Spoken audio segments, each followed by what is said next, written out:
રાજકોટની જસાણી સ્કૂલ ખાતે માનવ સેવાની અનોખી પરંપરાને બિરદાવતો કાર્યક્રમ યોજાયો હતો. 1907માં મોરબીના હરભમજી સાહેબ દ્વારા સ્થાપિત શ્રી કાઠિયાવાડ નિરાશ્રિત બાલાશ્રમ છેલ્લા 119 વર્ષથી અનાથ અને જરૂરિયાતમંદ બાળકોના ઉછેરનું શ્રેષ્ઠ કાર્ય કરી રહ્યો છે. સંસ્થાએ 1600થી વધુ બાળકોને દત્તક અપાવી નવું જીવન આપ્યું છે અને 375થી વધુ દીકરીઓના લગ્ન કરાવી સામાજિક ફરજ નિભાવી છે. ખાસ વાત એ છે કે છેલ્લા 7 વર્ષથી આ સંસ્થા કોઈ પણ સરકારી ગ્રાન્ટ વગર માત્ર રાજકોટની પ્રજાના સહયોગથી ચાલે છે.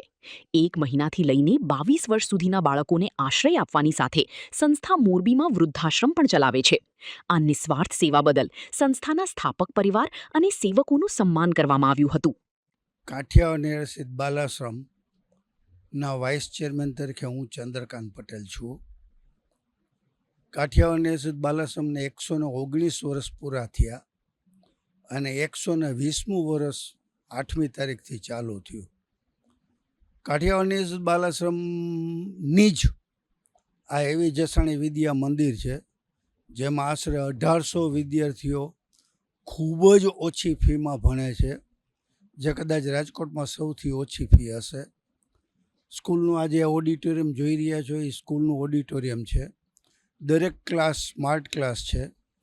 બાલાશ્રમે અત્યાર સુધીમાં લગભગ 1601 બાળકોને દત્તક આપેલા છે 119 વર્ષમાં અને 375 જેવી દીકરીઓના લગ્ન કરેલા છે.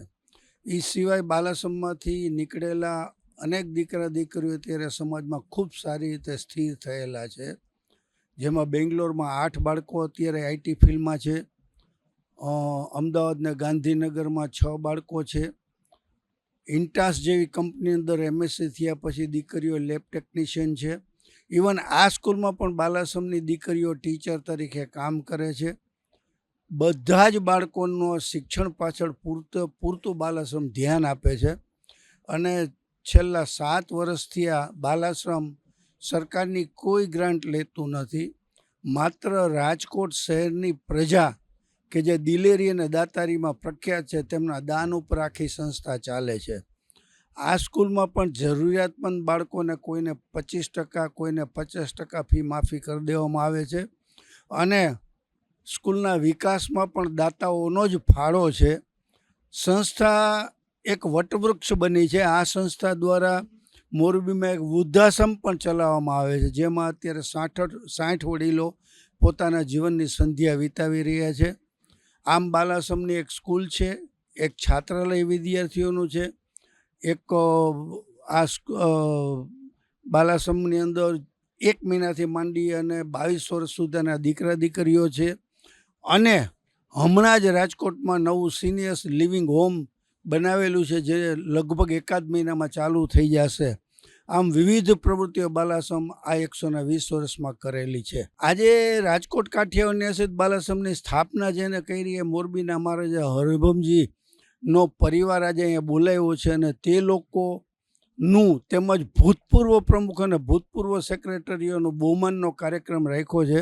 કારણ કે જે આ બાલાશ્રમ આજ સુધી પહોંચાડ્યું છે એ લોકોનું મહેનત છે અને હું બહુ સ્પષ્ટ શબ્દમાં કહું તો એમ કહી શકું કે ભરેલી તિજોરીની ચાવી મને સોંપી છે આ લોકોએ અને એ હું સાચવી રાખે ને એવી ઈશ્વરને પ્રાર્થના કરું છું.